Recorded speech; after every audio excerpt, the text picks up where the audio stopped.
Hi, everyone. Welcome and good afternoon. For those of you I don't know, my name is Erin Brown. I am Program Director for the Ignatian Solidarity Network. We're really glad that you all are here today for Advocacy 101. So before I hand things over to Colin, who will be speaking today, as a reminder, many of you may be coming to DC next week for the teach-in. Some of you may have participated a few weeks ago in the virtual teach-in. We will be advocating all together as an Ignatian family on November 16th in a virtual advocacy day. We will still gather not next Monday, but Monday, November 8th in DC for a public witness. So you'll be invited to that near the Capitol building. But then Advocacy Day will take place again on November 16th. But if you have any questions regarding the teach-in or Advocacy Day, I am here, as well as my colleague Jose Cabrera is on the call. You can send us a note in the chat or via email afterward. We'd be happy to connect with you.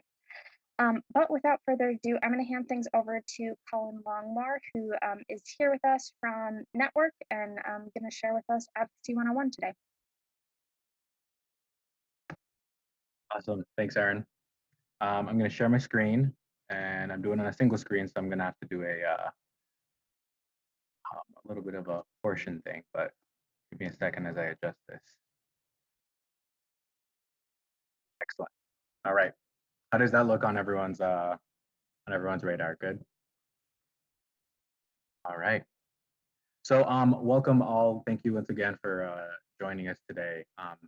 As Erin said, my name is Colin. I am the grassroots outreach and education specialist at Network, and I'm very excited to be here. Pronouns are he, him, his.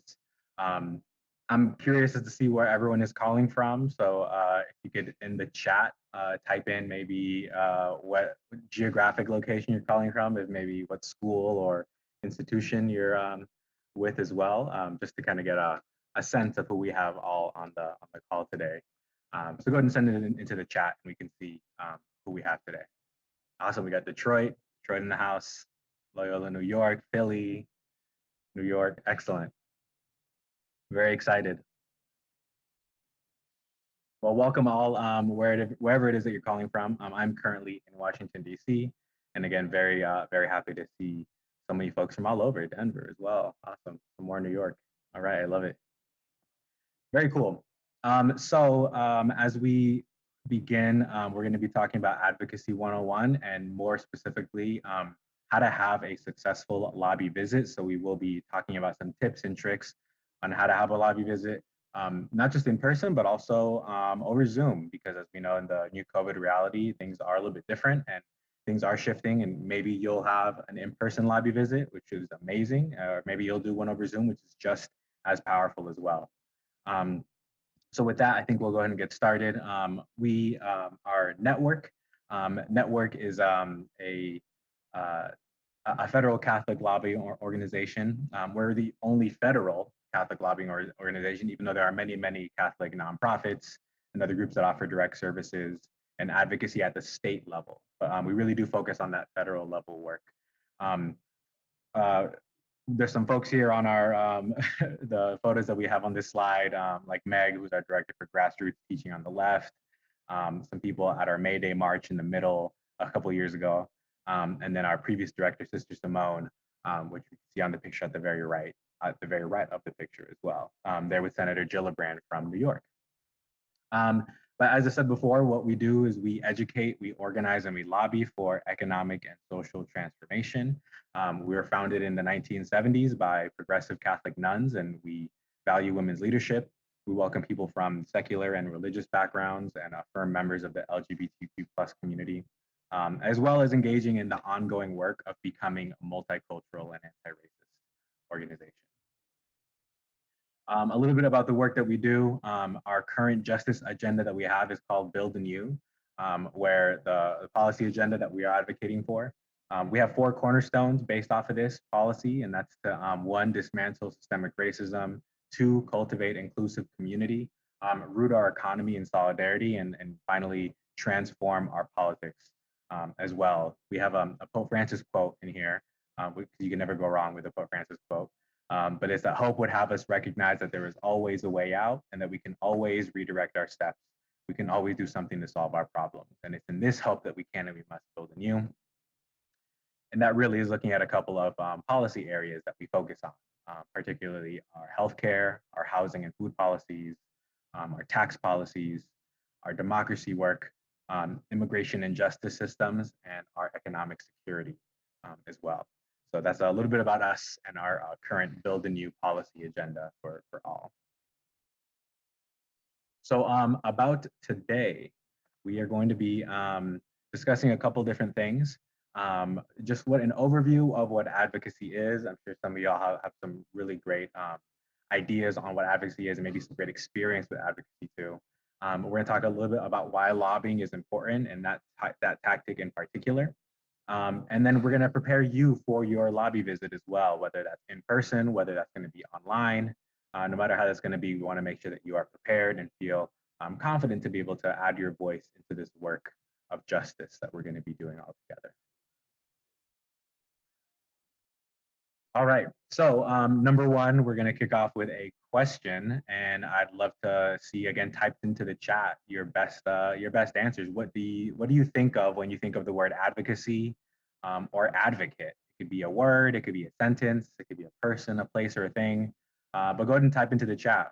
What do you think of when you think of advocacy or the word advocate? Well, it's an association. I'd love to see some answers. I like giving voice. That's a beautiful phrase there. I love that. Nonviolence. Wow, powerful. I love these. Someone who speaks out on behalf of something that they're passionate about. Yeah, right.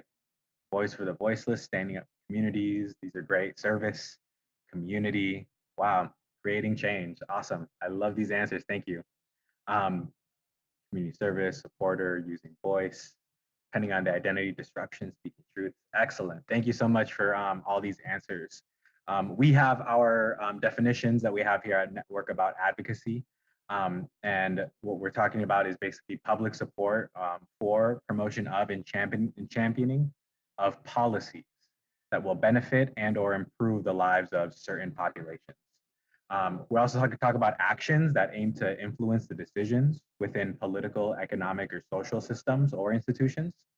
And also about speaking truth to power, bringing the needs of the people to those who have the power to create that change. And that could look like many things, whether it's lobbying your elected officials, organizing a protest, unionizing your workplace, writing a letter to your editor. Advocacy is essential for political action, especially for those on the margins.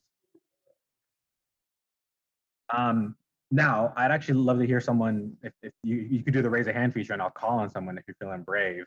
How do you think faith-based advocacy is different and might be different than regular secular advocacy?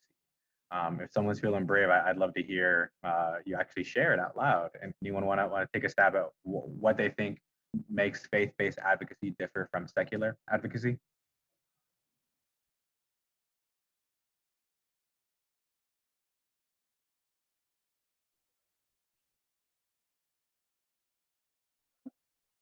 And no worries if not, but when we talk about faith-based advocacy, especially in terms of what Network does, we root it in the fact that our values and morals and our personal stories lead the work. That it's not necessarily just about facts and figures, and that we recognize that because everyone is a child of God, everyone can aid in the realization of a morally just world. And we approach legislators with compassion, with openness, and what we call at Network sister spirit, right? And also for us, in terms of network, prayer is a part of our public events. We feel like that's one of the important keys. There's process, there's policy, but I think prayer is one that we consider very important in our work as well as being dedicated to the long haul and knowing that our work is helping to build God's kingdom. That work that might not even be in our lifetimes, but is essential for us to be called into that work as well. So that's a little bit of the difference between the faith-based advocacy that Network does that we'd like to invite you all into as well. So as I mentioned before, advocacy can look like a lot of things. At Network, we think that advocacy involves these three main components, these three legs, if you will. And that's educating, that's lobbying, and that's organizing. Each of these components can be achieved through a variety of tactics that are part of a larger strategy of advocacy. But we're going to be looking at lobbying specifically, which is what you all will be doing later on, talking with politicians and asking them to support particular bills or legislation that we find important. Finally, we know that politicians are more likely to listen to you, especially if they're receiving pressure from a mass movement of organized folks who are protesting, writing letters to the editor or to the representatives, or maybe just mobilizing their neighbors to speak out on a policy that we feel passionate about. So with that, we're going to look at this first part in advocacy.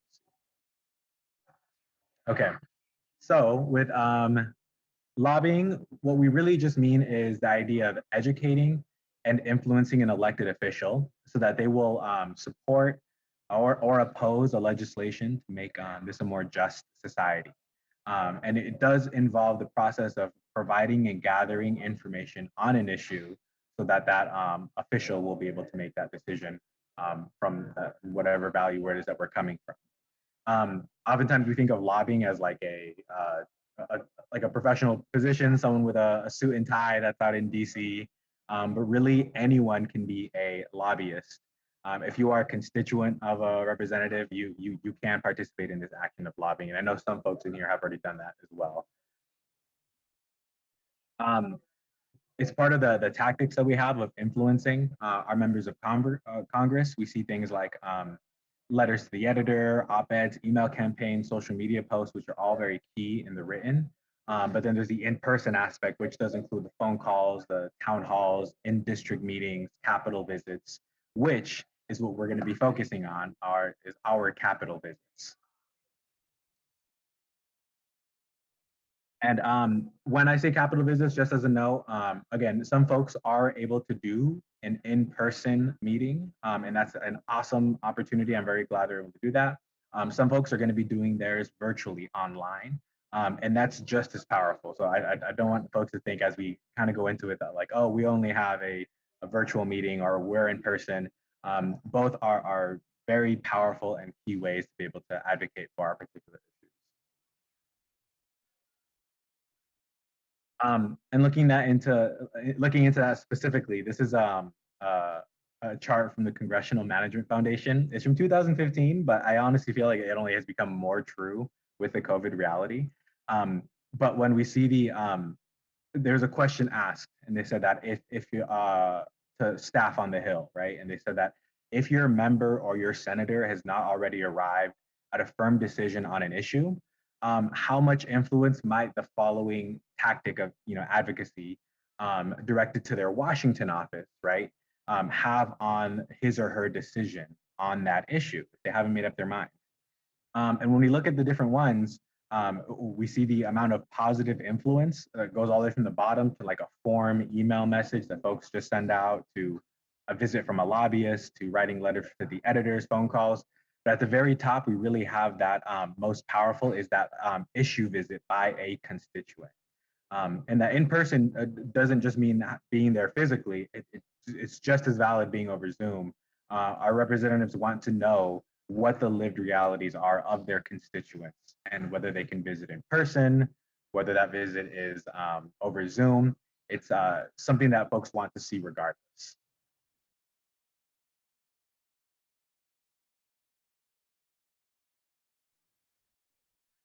So specifically when making policy decisions, members of Congress primarily want constituents to provide answers to 4 questions.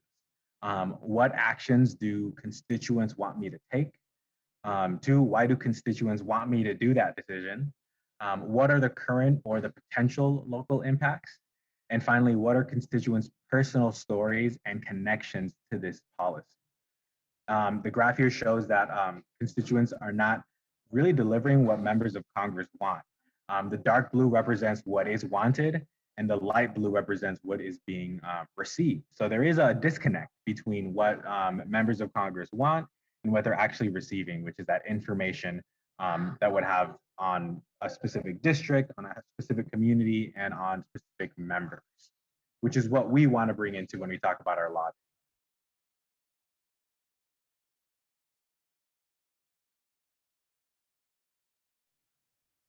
So when we go into our lobby visits, we want to make sure that we are using our faith and our morality to set us apart, to make us different from most all other lobbyists or visitors. Our members of Congress get visits from lobbyists from interest groups all the time, and really it's coming us from our position of being people of faith, of having our values rooted in faith, that really differentiates our meetings and really sticks in the minds of our members of Congress. Not every member of their lobby team needs to be of the same faith or even of any faith at all.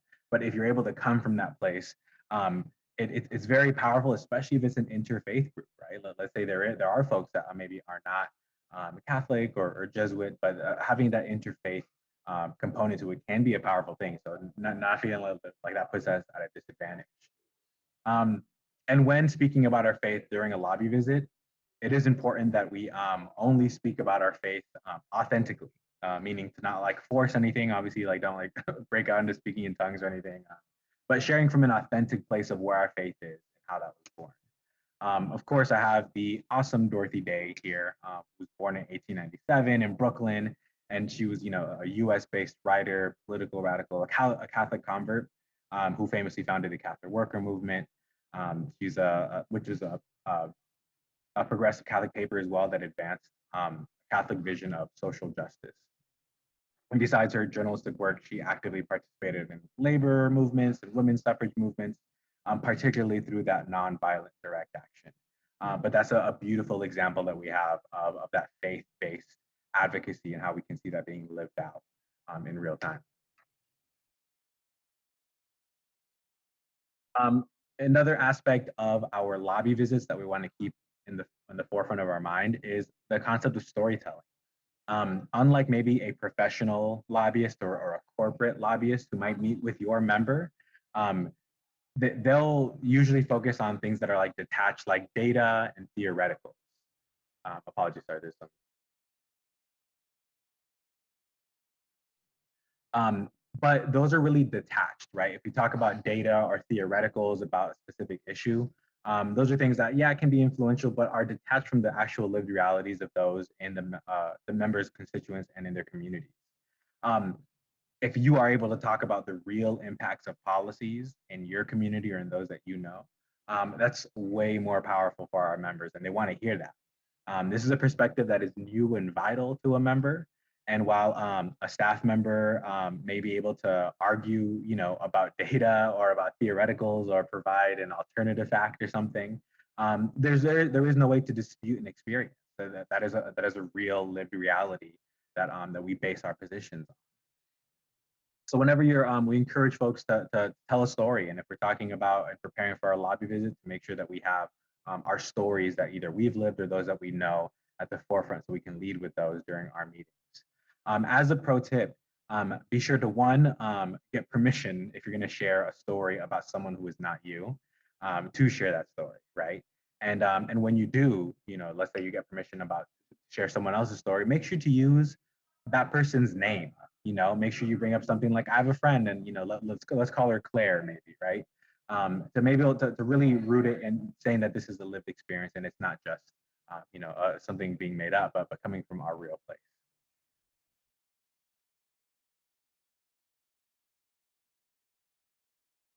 But of course, obviously, whenever we talk about lobbying, that can be a little, worrying as well, because we feel like there are obstacles and actions that are in the way when we talk about lobbying. But we can be intimidated by policymakers and their staff. If we're not from DC and we're seeing the Capitol building for the first time, it's awe-inspiring and a little bit, it can make us freeze up a bit. Obviously, it's a very professional space, and that can make us feel like outsiders sometimes. Maybe it'll be difficult to have a fear of facing someone with an opposing viewpoint. That's a very common feeling that can have us avoid a conversation completely. Um, or sometimes it might just come from a deep-rooted discouragement with political systems, and maybe stepping into it is something where there's just maybe a disconnect or a discouragement where we don't know what the outcome will be of our visit. no matter how passionate we feel about it.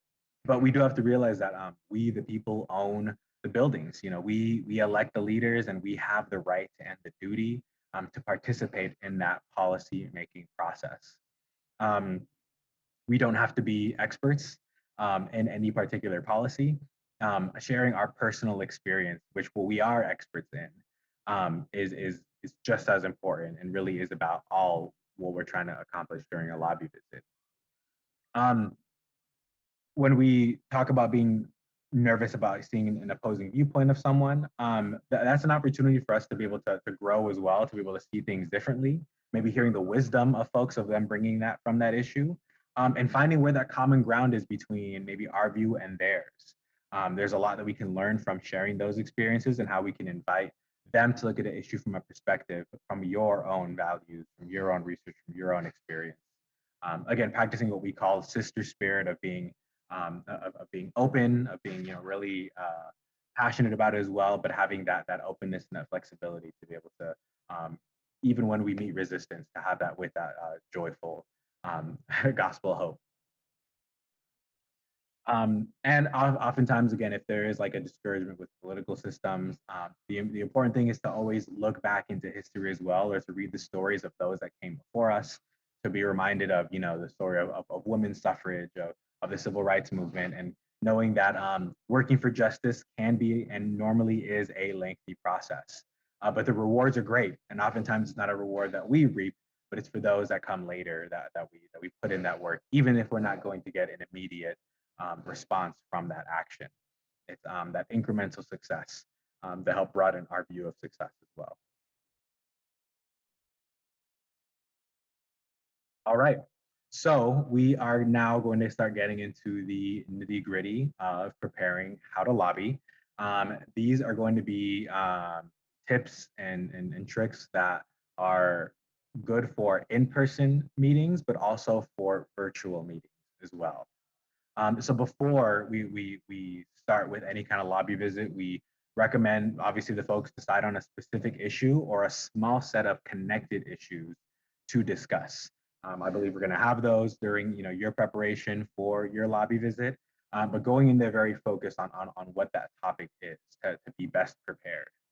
And it's also important to have your ask defined. We have people that are calling from many different parts of the country.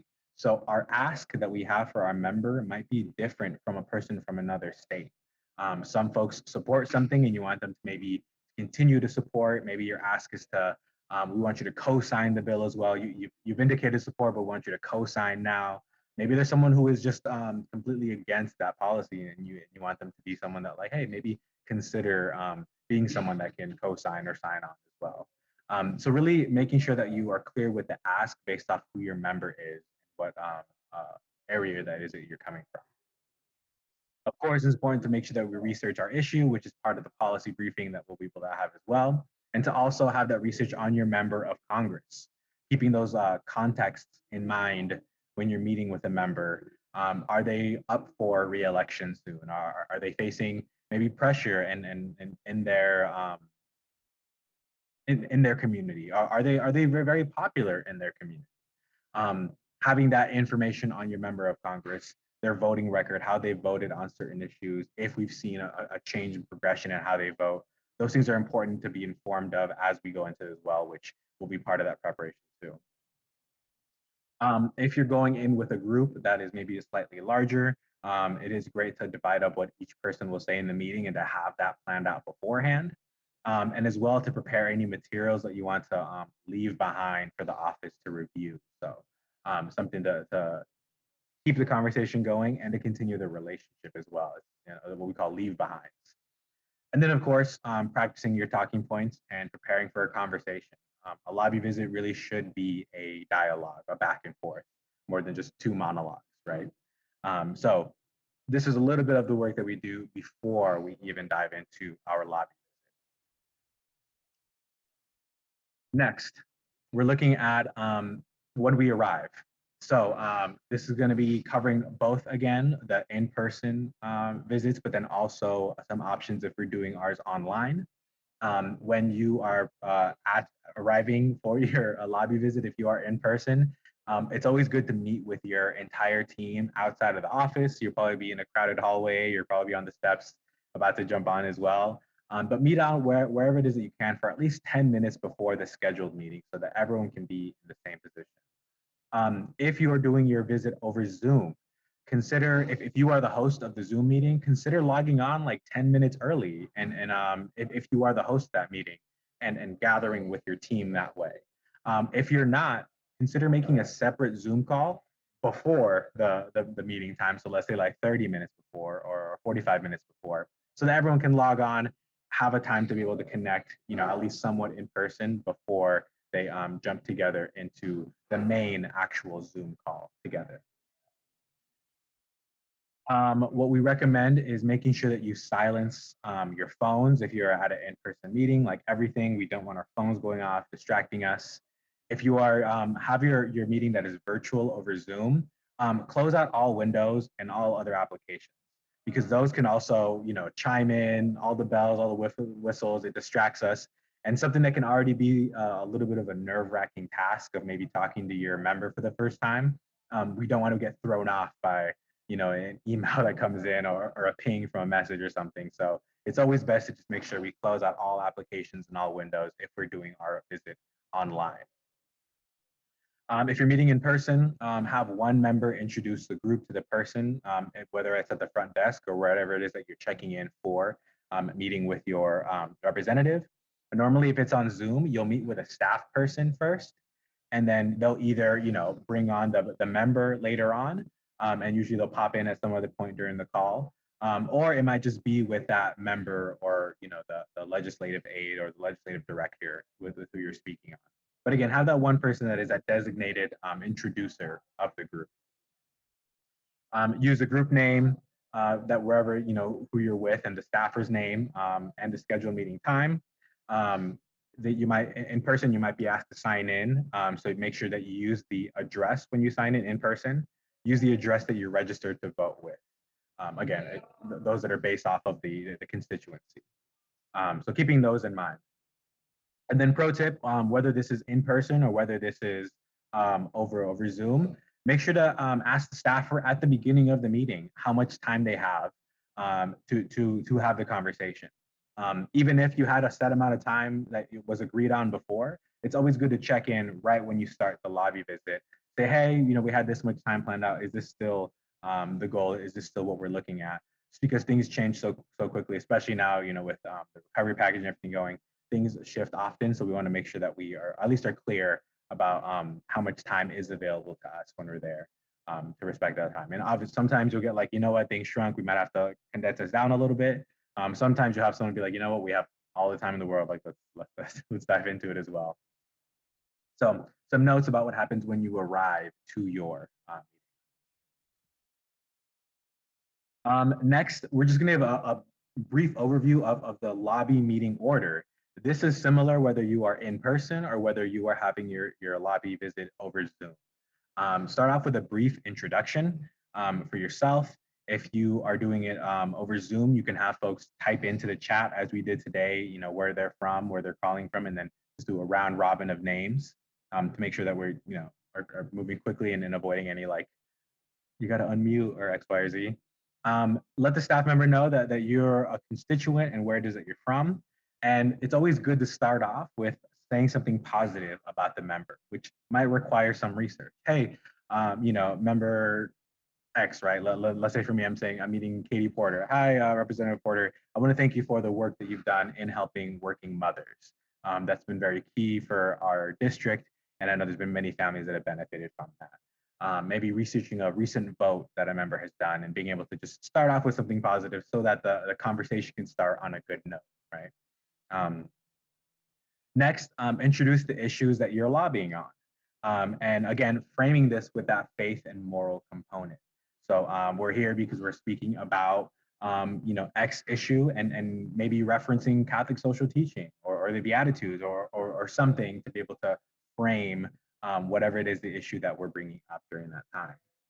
From there, there's a time for personal stories with a policy ask. So maybe that could be someone from your group that has a story that connects to whatever policy ask is happening. that's a time for them to share as well and to end that story with that specific ask that had been agreed on at the beginning. What is it that we're asking our member of Congress to do based off this story that we're going to be sharing? From there, it's an opportunity to be able to get more information on your member's position. You get to give the microphone over to either the staffer or to the member and allow them to speak. And I promise you, there is no member of Congress that is shy about speaking on an issue if you bring them. So hand it over, say, we're really curious to hear about your position or why or what led you to this position.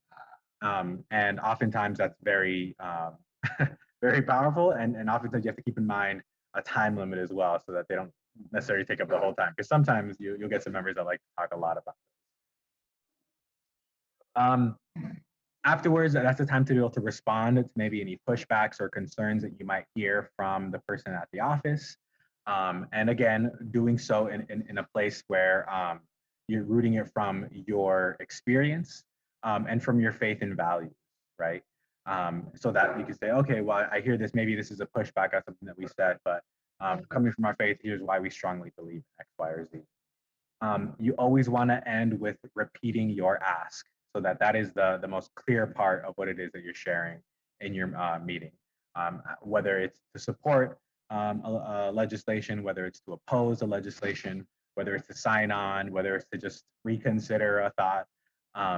Make sure that you're very clear with your ask at the beginning and at the very end, leaving that as well. And finally, if you're in person, whatever leave behind document that you've had, leaving that with whoever the appropriate person would be. If you say we have something that we'd love for you to keep to review. If you're doing it over Zoom, usually you can send it through the chat. That's usually not the ideal thing, but saying that we'll follow up with an email with that information is usually best. So having that leave behind prep to be able to leave that as well. In closing your meeting, we want to make sure that we ask this important question, which is, how can we support you? To be able to have a follow-up to the meeting as well. The work of advocacy is more than just a one-time event. It's something that really is, the goal is to keep the conversation going and to keep a relationship going as well. That is where the power in advocacy comes from. So maybe if it's possible to organize a site visit, and if maybe you can invite your member to visit at whatever communities that you work with, or whatever institution that we can bring them to, so they can get that visit. It's great to put that out there as a possibility.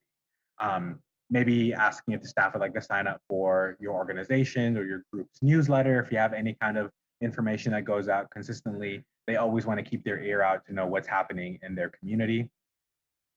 Maybe finding out the next time that the member will be in town, to be able to schedule something, maybe a follow-up at the local in-area office, in-district office, and maybe a business card to follow up if you are in person, or exchanging of emails or other information if you're on Zoom as well.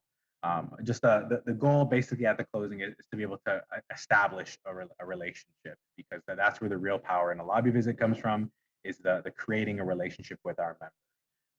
I used to be a youth minister before this, and retreats are amazing and they're powerful experiences, but it's really about the relationship that's built afterwards where the real change comes from. And in many ways that are similar, the work of advocacy is based on that relationship that is built after a lobby visit.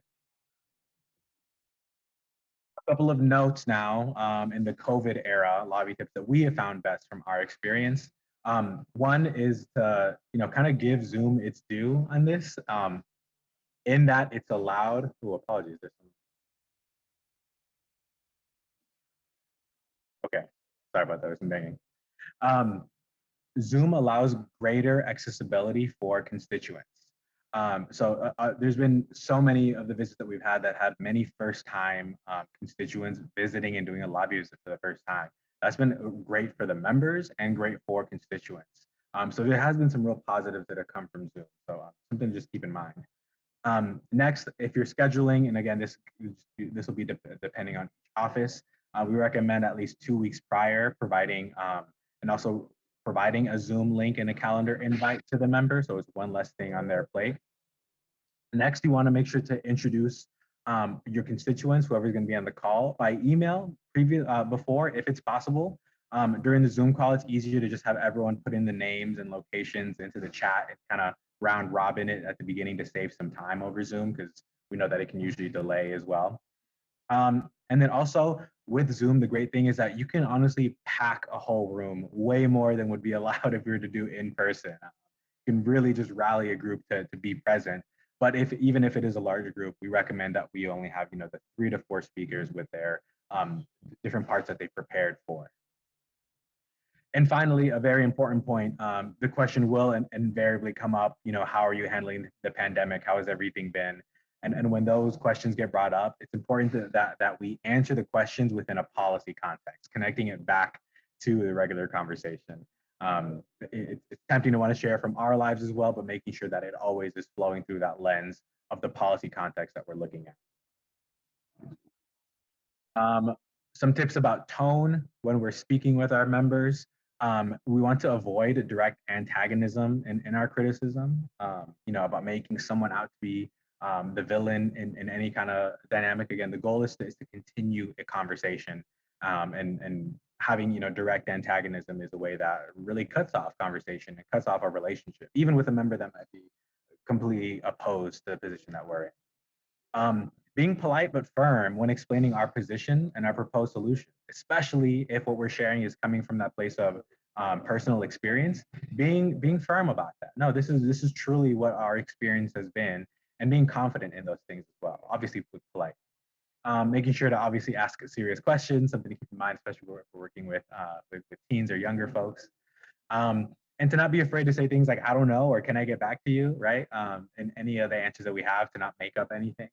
And then finally, making sure that, again, that ask that we come up with before is clear and it's concise and it's repeated, so that the members know what the purpose was of that lobby visit.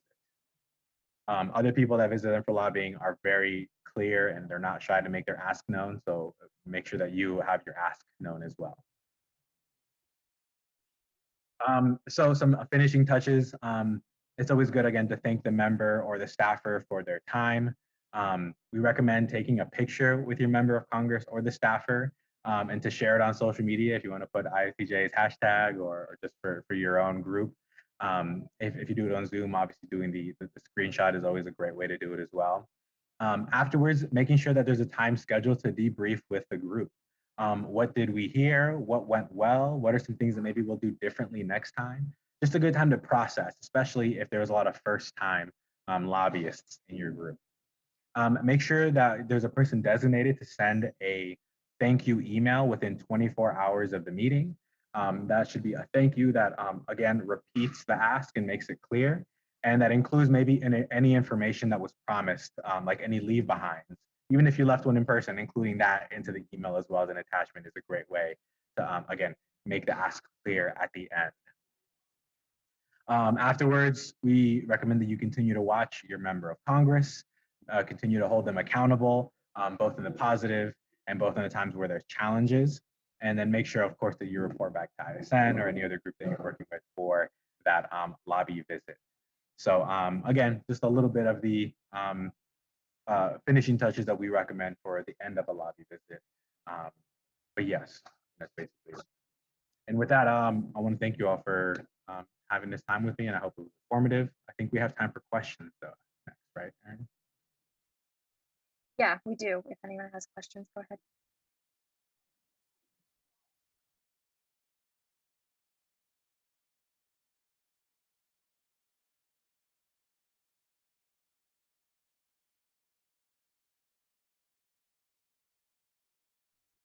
Okay, no questions before we wrap up? Colin, thank you so much for being with us today, and oh, some thank yous in the chat, and providing our overview of Advocacy 101.